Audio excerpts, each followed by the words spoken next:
There is a choice you have been standing in front of for longer than you want to admit. You can see it clearly. You understand exactly what it requires, and you have not made it yet.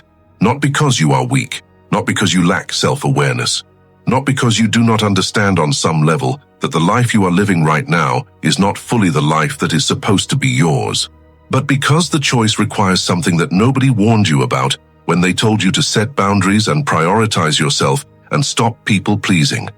It requires grief, real grief, the kind that does not resolve in a weekend or respond to a practice or dissolve through enough journaling.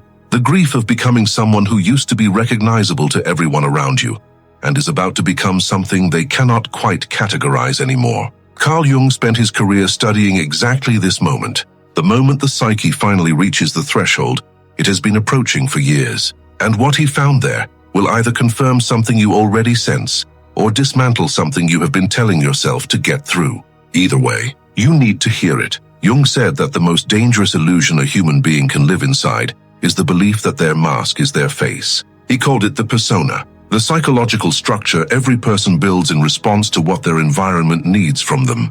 For most people, the persona is partial. They perform certain qualities, suppress others, adjust their presentation depending on context. But underneath the adjustment, there is still a self that knows the difference between who it is and who it is presenting.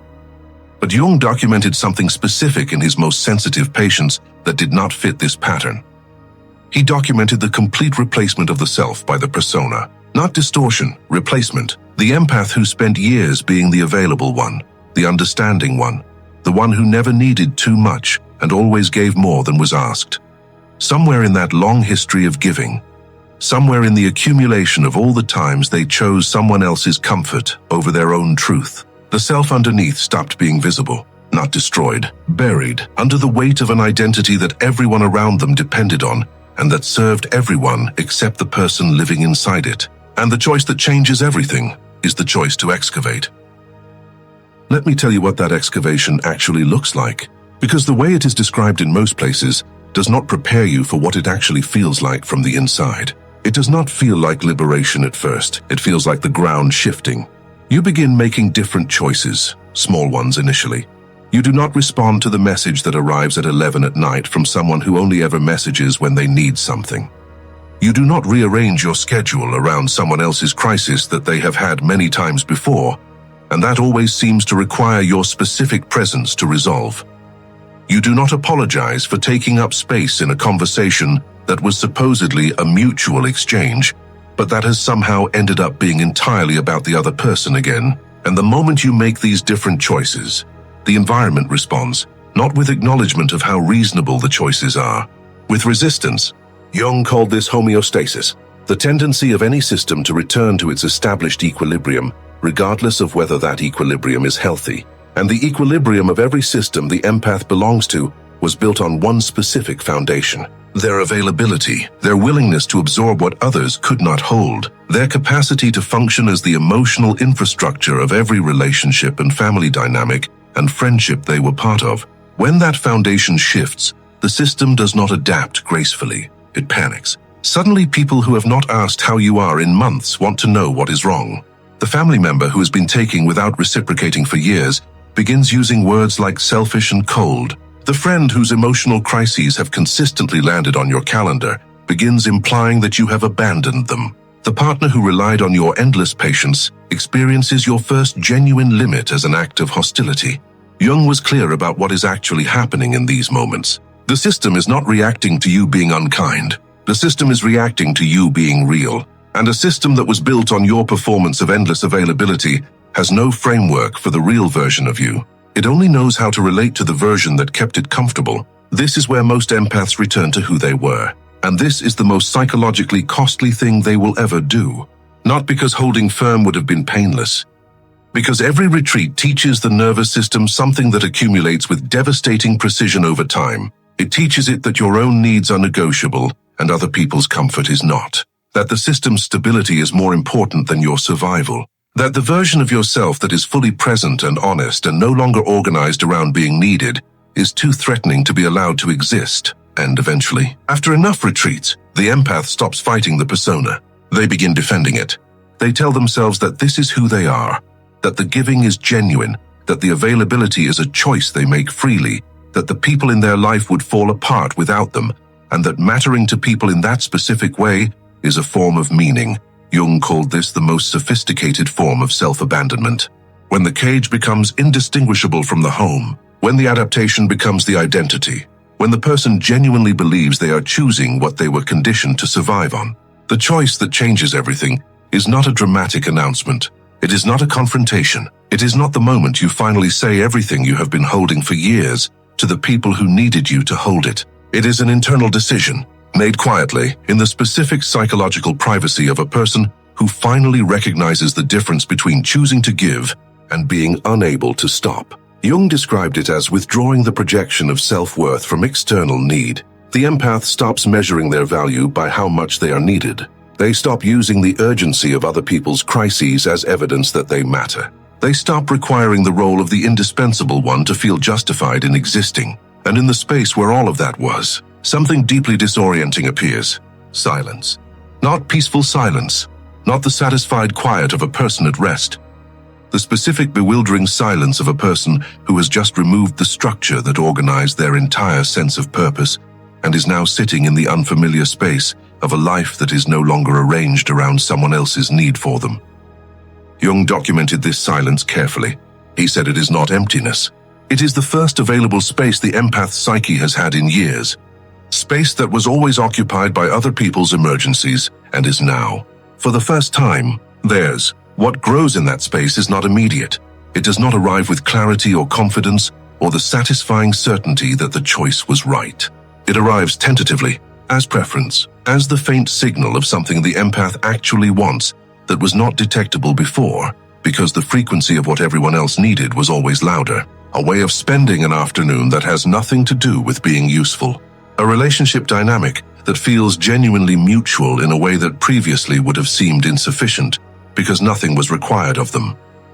A sense of existing that does not depend on someone needing them in order to feel real. Jung called this the first emergence of the authentic self, not the complete self, not the finished version. The first evidence of a self that exists independently of its function. And this emergence is everything, because once the empath has felt the difference between existing as themselves and performing as the role, they cannot fully return. The persona is still available, but it no longer fits the way it did, because the person wearing it has changed. I want to tell you what Jung documented in the empaths who sustained this choice through everything the environment did to pull them back. The health changes were among the first things he noted. The chronic physiological tension that had become the baseline began to release. The specific physical burden of a nervous system that had been running on high alert for decades, processing everyone's emotional frequencies, monitoring every room for distress signals, maintaining the constant low-level vigilance of someone who has learned that other people's emotional states are their responsibility to detect and resolve.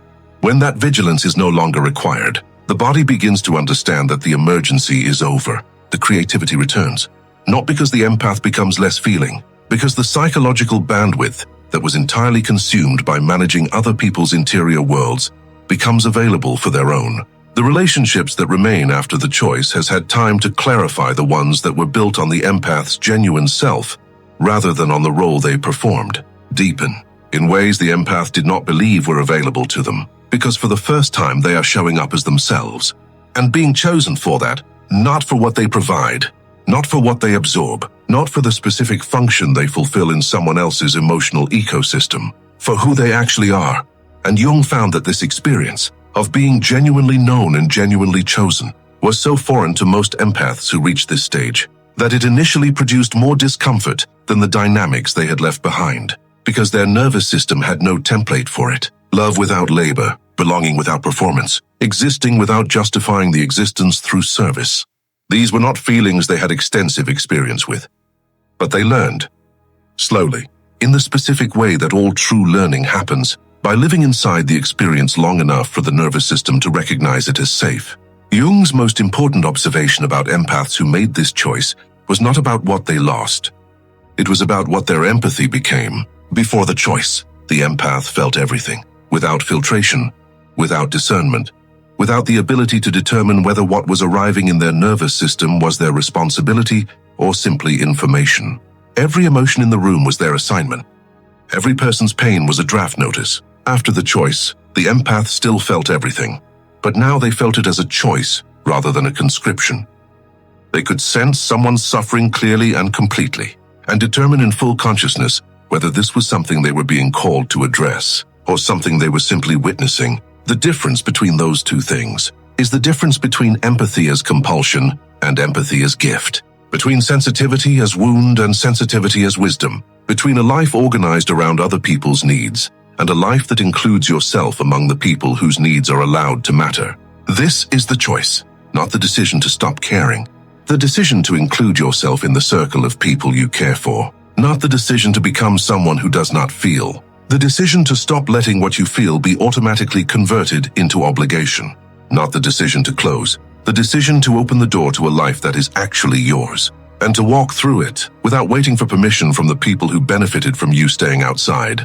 Jung said that most people never arrive at this choice. They remain inside the persona, performing the role the environment shaped them to perform, living a life that functions perfectly for everyone around them and costs them everything. But the empath who arrives here, who finally sees the cage and recognizes it as a cage, who makes the choice and sustains it through the grief and the resistance and the terrifying silence of a life no longer organized around being needed. That empath finds something on the other side that no amount of being needed ever provided. The specific quiet satisfaction of a person who is finally living their own life, from the inside, as themselves, in full, without apology, without the performing version standing between them and the actual experience of being alive. Jung spent his entire career pointing toward this.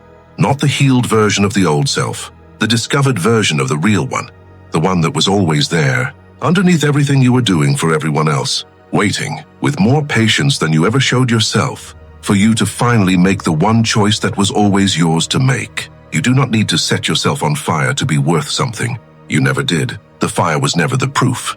It was the price. And you have paid enough.